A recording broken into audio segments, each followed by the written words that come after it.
Buongiorno.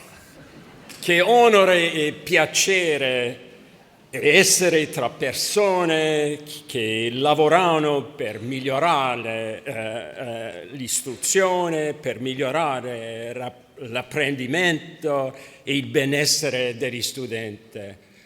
I have watched for 2 days how you are using your agency despite the challenges of the system you're working in, to make this a better world with data, with research, with facts, and with love and care. And I take my hat off to you. Amo l'Italia.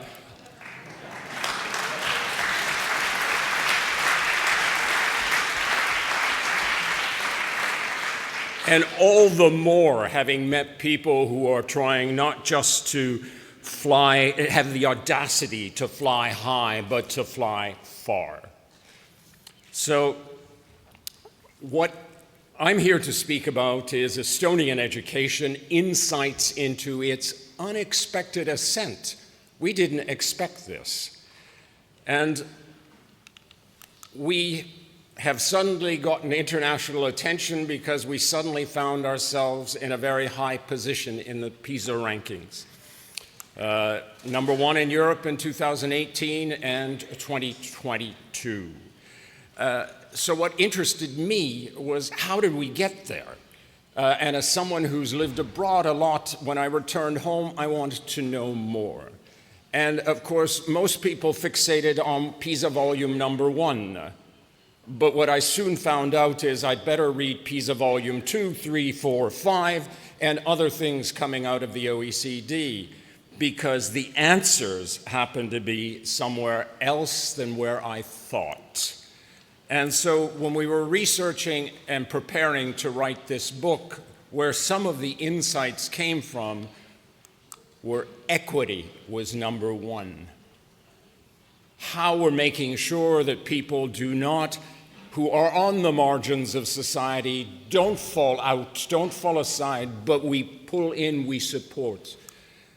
Well-being, a key focus for the nation. Autonomy, learner autonomy, teacher autonomy, school autonomy. Learning skills, teaching people how to learn.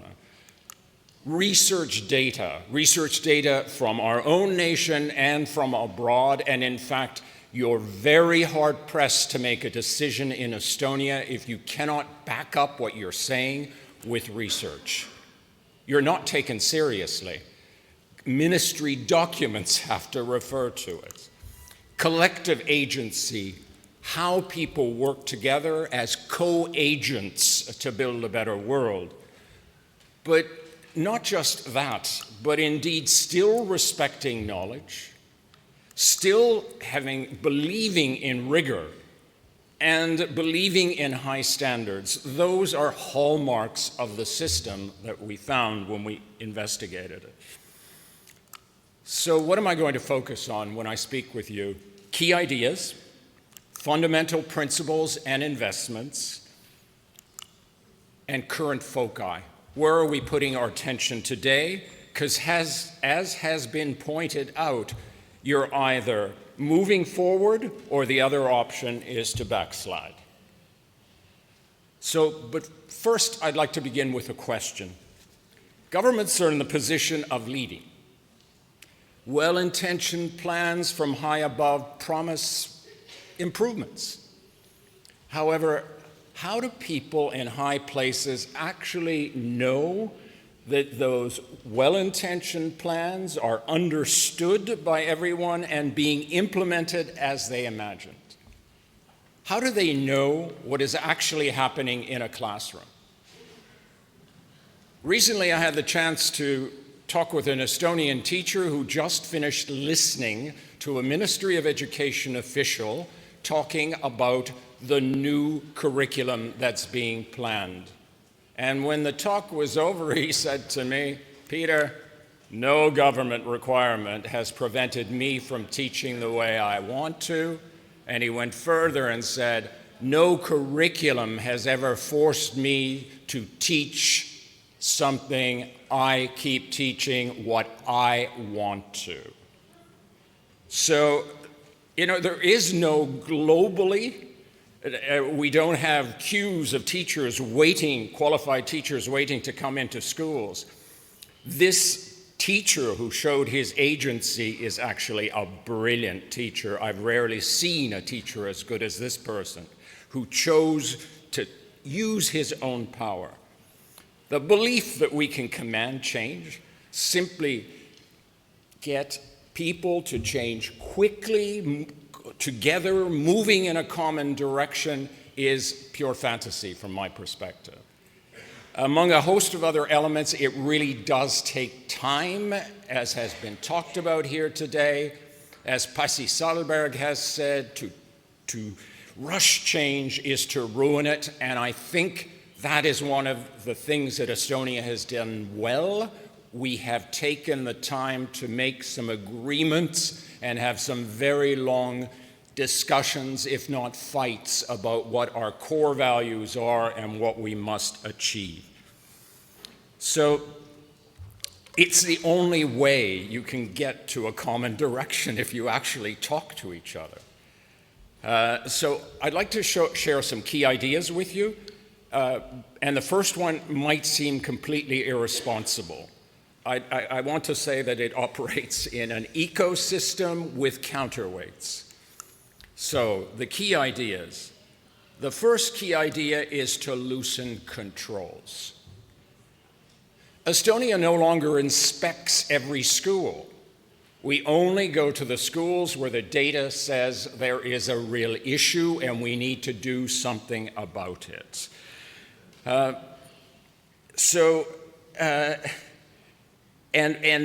the goal is to find some ways of supporting the school. But when you're loosening controls, you need lots of counterweights. And one of the counterweights is tightening connections. Tightening connections between teachers, between schools, between local government and schools, between schools and universities, between schools in Estonia and abroad, between professional associations, the government, etc. Tightening connections between formal, non-formal, and informal education. And that's an easy thing to say in a sense, but the government has put in considerable money to support mechanisms to allow those connections to happen. If I'm connected with other people, I have to talk and work through issues and agree on things. I cannot hide in generalities. So I think stakeholders are key to success. They have incredible power. They sanitize. They help sanitize power. They show us where the mistakes are going to happen. They can help find the solutions. So since no one's in complete control of what goes on in school, Estonia has taken the stance that teachers are professionals. They have a master's degree. They have to be trusted. They have to think for themselves. They have to think with other people. At the same time, the state has put lots of money into supporting professionalization. And that professionalization has meant ministry officials, universities, local government. It has meant teachers, school principals. It has meant professionalization of all of us, and in a manner that is not just lecture, in a manner that has meant tightening connections. So when a famous American university was offering to help us, they wanted to upskill school principals. And we said, well, thank you very much, but actually what we need is in place teachers, local government officials, some school principals, some school vice principals, and some more stakeholders working specifically on trying to improve their schools. In other words, we want to not just have lectures, we want to actually work on changing things, and we need to have the full spectrum of stakeholders. And for instance, in bilingual education, that meant that including parents, and all the way up to, believe it or not, the Minister of Education. Because we're all learners, none of us have all the knowledge.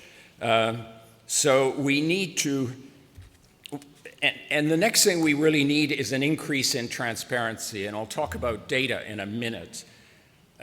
We need to collectively look in the mirror. We need that data to have those frank conversations so that we can fly high, that we can reach beyond. But let me return to how some of these examples work. What's clearly missing here, when I look at this, student autonomy. But I'm going to try to get to that through teacher autonomy and school autonomy. Estonian teachers have a very high degree of autonomy. They can decide how they will teach. They can decide what material they will use. Teachers agreed together with several stakeholders on what are teaching standards. They're not obligatory. They're there. But that conversation has meant now that universities are teaching teachers using those standards. We're having a dialogue having those high standards. We all have a common reference point. School autonomy, what does that mean? A school director can fire and hire teachers. But I have to do that in the spirit of justice. I have to do that within labor law. And I have to do that so the rest of the school doesn't panic or hate or go into conflict. So it's not absolute power. You're responsible. But the state also offers direction and public accountability. So standards, accountability, but a lot of autonomy, how you get there. There's a national curriculum. It's very broad brushstrokes. Schools have to create their own curriculum based on the national curriculum. You cannot write that as a school director. You don't know how to write that. The whole school has to come together to write that. The whole school shows up, and you have to be vulnerable. You have to have a real conversation to get a real agreement. School self-evaluation every 3 years. And when you do that, you also have to teach local government not to punish a school that happened to mention a problem it has, because you always get these unexpected results. But school evaluation hasn't meant go ahead and self-evaluate. It means the government has to provide some kind of guidance, has to provide professional development, has to provide advisors. There's considerable support. You can't absolve yourself of the responsibility. We're all responsible collectively. A school must create a strategic plan, a vision of how to go forward and where to get to. And a key part of that is data. We will get to that. There's open access data on achievement and well-being. Now, all of that, in a sense, supports professionalization. Here's an example of that data. This is Grade 4 Student Survey Results, National View 2020. You can see it covers things such as connectedness. Do students feel connected to other people, or are they feeling marginalized? So this is a key metric. This is looking at exhaustion, looking at school reputation. You can see nationally it's 4.18. That's pretty good. Kids in grade 4 feel they're in good schools, but cooperative teaching, 2.34. I think we might have some work to do. The effect size, one of the greatest effects on student achievement, their marks. is teacher cooperation, effective teacher cooperation. The latest effect size on that is 1.01. It is astronomical. So there's a great deal that we try to focus on besides just marks. I'm sorry, I'm racing. Mi scusi. So autonomy is also there. Movement, mobility in school, the body, the mind, the heart, connection, exhaustion. And this is all central to helping people move forward and focus on more than mathematics.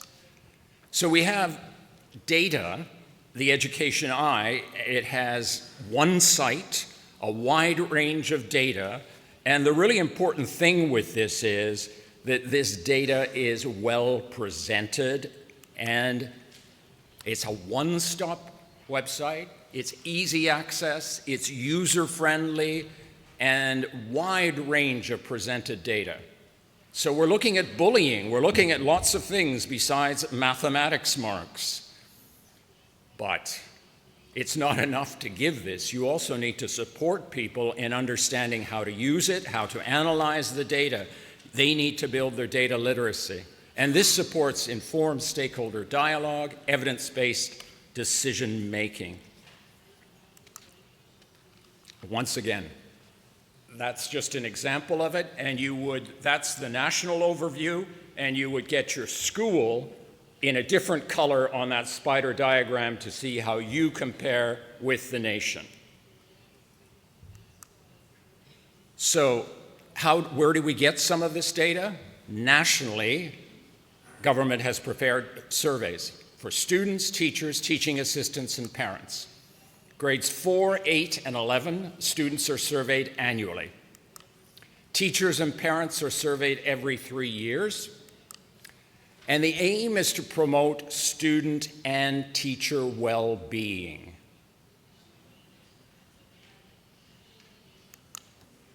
The key determinants or the key reference points are autonomy. Do people feel autonomous? Do they feel empowered? Did we all go into education to say, yes, sir, yes, ma'am? I don't think so. Do most people want to spend their life saying, yes, ma'am, yes, sir? I don't think so. Self-efficacy, competence, and relatedness, connectedness required for intrinsic motivation and well-being. Public has access to general satisfaction rating as well as attendance and bullying figures. And there's an anonymized national overview. And of course, schools get much richer data. That directs the conversation. If you have a bullying problem, pretty hard to ignore. What about assessment? Summative assessment, it's important. Grade 9 nationally developed state exams in Maths, Estonian, and a third subject of students' choice. Grade 12, state exams, mathematics, Estonian, and a foreign language. Important. So, but how do you ensure that exam results, those exam results, do not begin to cause damage in the school? So it's more diverse accountability, improving learning for all. And for example, student research project to be completed by the end of grade 9 and 12, and the mark goes on the report card. So it's trying to figure out the balance between national exams and formative assessment. It's an endless discussion. But they really go hand in hand. We need both of them. So the education policy imperative is that the purpose of assessment is to support learning.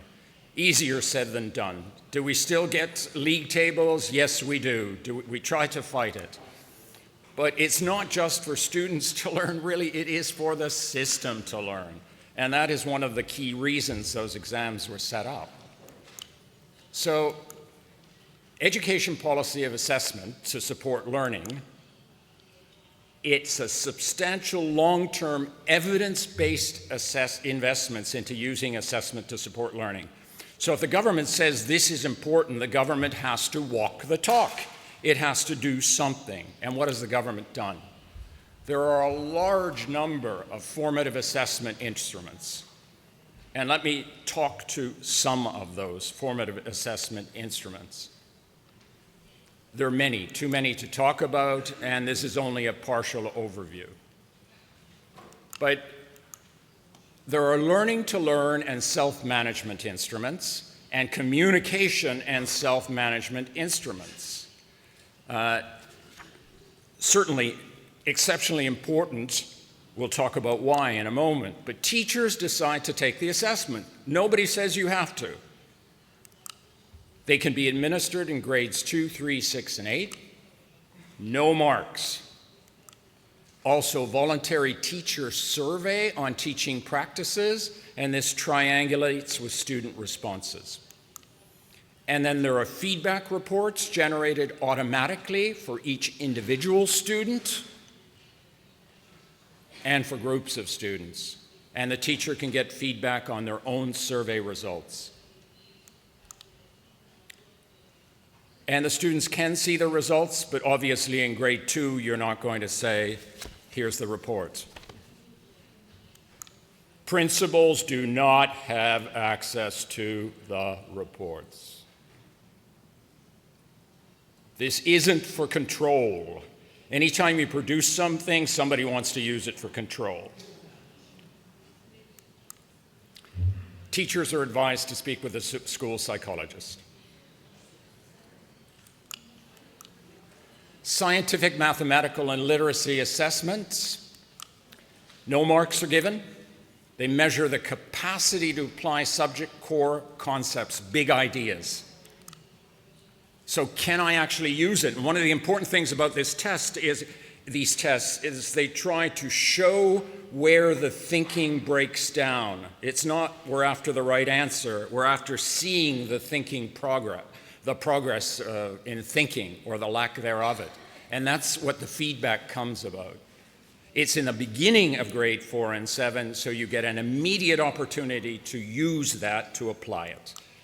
The science test is being piloted at the moment, and you get automatic feedback, feed forward reports to students and teachers under 4 headings: knowledge, analytical skills, planning skills, interpretation skills. What students can do and what else they can do. So I'm looking at those planning skills and I'm thinking, learner autonomy, school autonomy. One school in Estonia I work with, 1 day a week from grade 4 on, students can stay home and work independently. Pretty scary concept. It's hard work. Obviously, they're not just left alone. Obviously, they can come to school, etc. But that is the way you build self-regulation, where a school autonomy has been shown that's important. And once again, principals don't have access to this report. Competence tests in diverse subjects. Once again, not required, but a lot of people take them. They cannot be used for marks. Chemistry and physics is under development, and you get feed-forward reports. Principals don't have access. The curriculum, rigor and equity. That's the big question. How do you do it? Both are important. They go hand in hand. There's a national curriculum. The new one will be from 0 to 7, grades 1 to 9, and 10 to 12. And all key versions have required incredible hard work and time. Respect for knowledge. There's general competencies, which are really important. There's subject-specific competencies. And there's upbringing. Those are the key elements of that curriculum. But once again, it's about building learning environments, encouraging active learning and learner autonomy. It's very broad brushstrokes. As I've said, schools have to create their own curriculum. They have to agree on why. and the why of learning and the what of learning. Time in class, 175 days per year for pre-primary and lower. 661 hours per year in primary. 823 hours per year in lower secondary. The US has 25% more time. In other words, time isn't necessarily the way you're going to get there. We have loads of extracurricular activities, and they're financed and supported. Although I must say, with the war in Ukraine, we're giving a lot to defense now, and we're losing money in education. So the future curriculum, when we think about that, when we think of that vision, when we're going forward, when we're having that dialogue about what to put in, I think less than the hours and what's inside of it, one of the key things is you can't, as we were talking yesterday with Lizzie and Tom, that you can't you can't just jump to the future in a sense. We need to recreate ourselves here and now. It means being vulnerable. That's the only way forward. So equity has been an absolute key driver. A good start. I'm afraid I'm probably running out of time. 3 minutes. 3 minutes, okay. 18 months of paid job-protected parental leave. One parent can be at home for 18 months, and if you're unemployed, you still get money. That means you're talking to your child, I hope, and not looking at your iPhone, because that is one of the... we have a vast amount of research about the 30 million word gap in the United States, about how few words children hear from socioeconomically deprived backgrounds. This is one of the reasons Estonia is successful, I think. We have substantial social transfers. We've reduced relative poverty by 50%. We have absolute poverty down to around 3% due to social transfers. What do we spend money on? Pre-primary and primary gets more money than the OECD average. Secondary gets less. Pre-primary, really important. So we're putting in a lot into that, into the pre-primary. Teachers must have a BA in pre-primary. There's speech therapists and special education. Core common curriculum for grades 1 to 9. Everybody has to be able to meet that high expectation. So if we're not meeting that high expectation, it's us, the teachers, that are responsible. Virtually no streaming within the first 9 years. Free hot meals. Schools that are in the countryside or with difficult situations get more financing. There's free learning materials, nationally and locally subsidized extracurricular. Learning development advisory centers. If a school can't necessarily help, there are centers where I can, as a parent, can go, a teacher can go, a student can go and ask for help. And options are there for the high achievers and the gifted.